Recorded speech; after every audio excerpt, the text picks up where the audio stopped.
In 1939, a training dive of the submarine Squalus resulted in an unexpected influx of water into the diesel compartment. The submarine sank at a depth of 73 meters. Most of the crew survived and waited for help in unflooded compartments. We will tell you about one of the most famous rescue operations in maritime history in this program. To travel the world, you don't need to invent anything.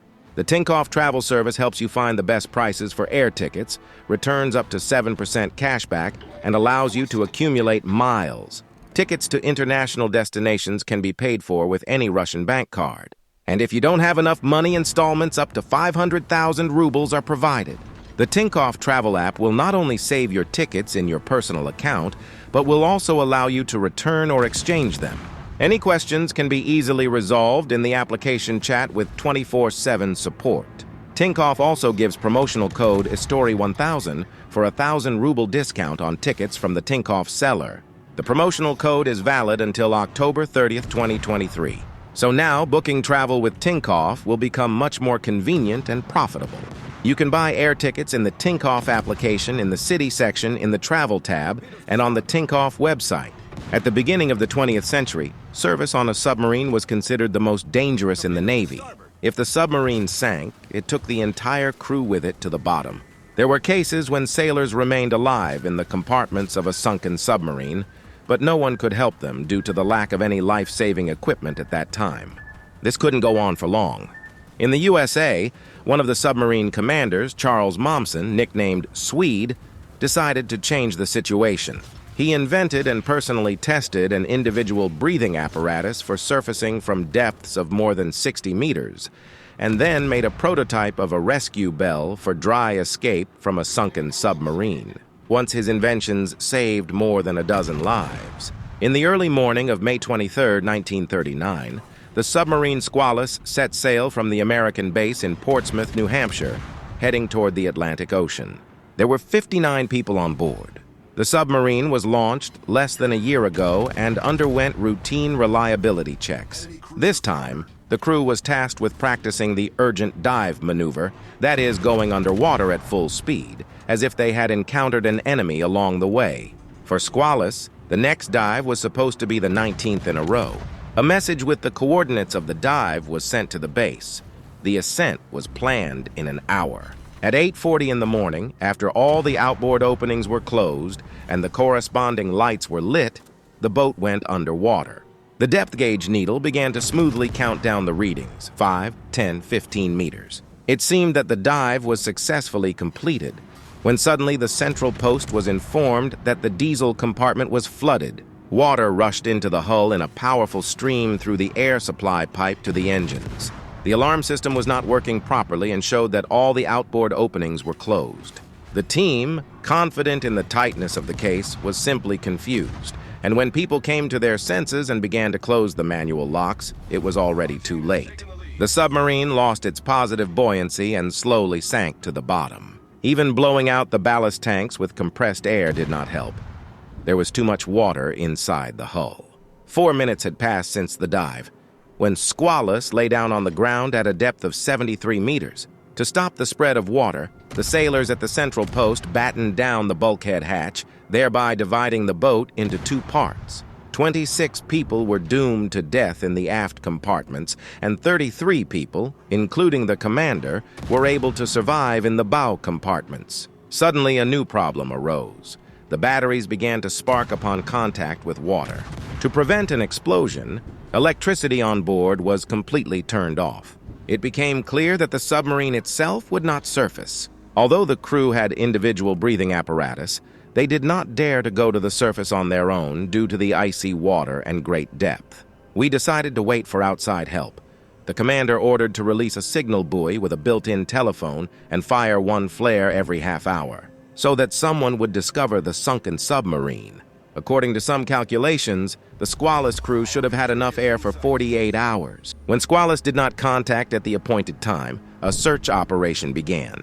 They looked for traces of the submarine using its last transmitted coordinates, but in fact it lay 8 kilometers from this place. 4 hours had passed since the accident when a red smoke flare was spotted in the sky. A few minutes later, we saw a signal buoy with a telephone receiver in the water. The buoy was picked up, By telephone, the rescuers established contact with the crew of the Squalus and realized that there were many survivors on board, but communication was quickly interrupted. Due to rough seas, the cable connecting the buoy to the boat was broken. People needed to be rescued, but how, and even from a depth of 73 meters? No one had done anything like this before. Then the naval authorities turned for help to the same inventor of the rescue bell, Charles Momsen, giving him the authority to head the rescue operation.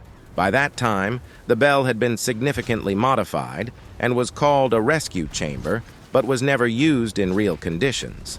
Now, the lives of 33 people depended on this invention. The rescue chamber was delivered to the scene on a special vessel. According to the plan, a diver first went down to the sunken submarine and secured the cable to the emergency exit hatch. Then the rescue chamber was lowered along this cable using a winch and was hermetically connected to the submarine's hatch. After pumping out the water in the connecting space, the escape hatch was opened. More than a day passed before the Squalus prisoners saw a real opportunity to survive. The 7 weakest sailors were the first to enter the rescue chamber and were soon brought to the surface. It was an incredible success. For the first time in history, people were rescued from a submarine lying on the seabed. The next 2 descents also went smoothly, and 18 more people were saved. The 4th descent was to be the last. 8 submariners left the submarine and went to the rescue chamber. However, then everything did not go according to plan. At a depth of about 50 meters, the ascent stopped. The cable connecting the submarine's hatch with the rescue chamber was jammed in the winch mechanism. A diver came down to help and cut the cable. The camera hung on an auxiliary cable that connected it to the ship. But another problem arose. The diver saw that this cable began to unravel and break. Literally, people's lives hung in the balance. If the cable had broken, the 9-ton camera along with the people would have fallen to the bottom, and who knows how it could have ended. Without thinking twice, the camera was carefully lowered to the ground. An attempt by divers to replace the worn cable failed twice. As a result, the camera operator was instructed to gradually blow out the ballast tank to give it positive buoyancy. This had to be done carefully so that the camera did not fly out of the water like a cork, but rose slowly. At the same time, the sailors on the ship manually pulled the worn cable out of the water. Around midnight on May 25th, the bell reached the surface. In total, the work took less than 2 days, approximately 40 hours. 33 submariners were rescued from the Squalus, which was a great success. The outcome could have been much worse in stormy weather or greater depth of flooding. So there is every reason to talk about a coincidence of happy circumstances in this story. The event was widely covered in the press, and those who took an active part in the rescue operation were awarded medals of honor.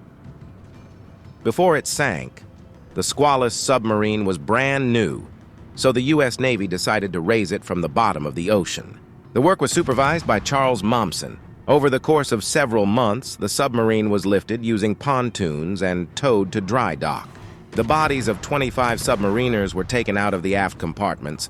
1 person was not found. His disappearance remained a mystery. An examination of the bodies showed that the submariners died quickly. Not one of them even had time to open the box with the individual rescue apparatus. The exact reason why water entered the housing through the ventilation pipe was never determined.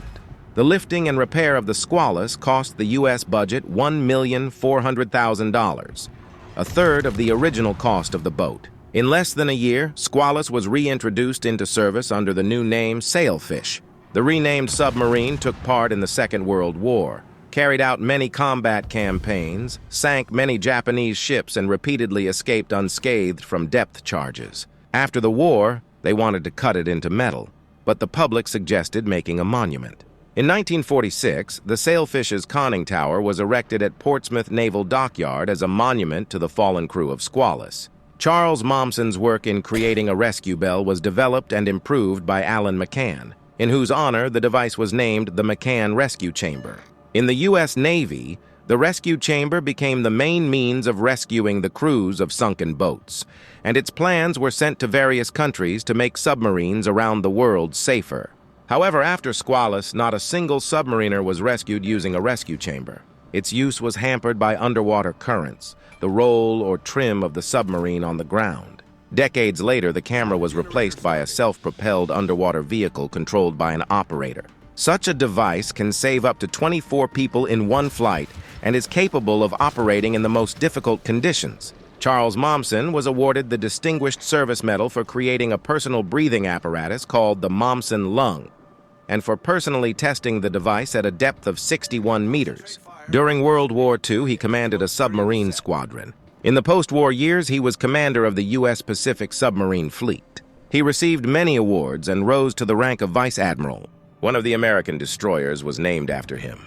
Charles Momsen died of cancer on the anniversary of the completion of the salvage work on the Squalus on May 25, 1967. The ideas about rescuing submariners that he laid down in his time were continued, refined, and improved. Charles Momsen made a significant contribution to the safety of service in the submarine fleet, and his name will forever go down in history. Thanks for watching. Make sure to subscribe and like the video for more like this. Engine boost activated.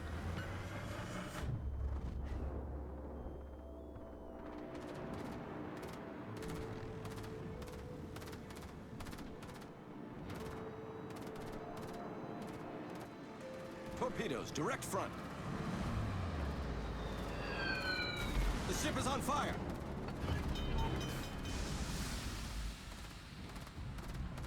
Problem solved, sir.